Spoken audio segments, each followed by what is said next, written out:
我们现在这个工地呀，是塔吉克斯坦。ҳоло мо дар мавзеи сохтмони китобхонаи миллии ҷумҳурии Тоҷикистон воқеъ дар шаҳри Душанбе қарор дорем. сохтмони китобхонаи мазкур аз тарафи ширкати сеюми сохтмони васулкунӣ аз ҷумҳурии мардумии Чин сохта шуда истодааст. тибқи қарордоде ки миёни ҳукумати ҷумҳурии Тоҷикистон ва ширкати мо баста шудааст, мо ӯҳда дорем ки сохтмони китобхонаи миллиро то ҷашни истиқлолияти ҷумҳурии Тоҷикистон, яъне то августи соли 2011 сохта ба истифода диҳем. ҳоло корҳо дар сохтмон бо ҷӯшу хуруш идома дорад.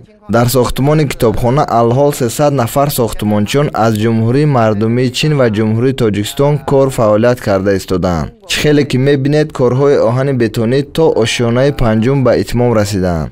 аз фурсат истифода бурда миннатдории худро ба ҳукумати ҷумҳурии Тоҷикистон барои ғамхорӣ ва дастгирияшон баён менамоям.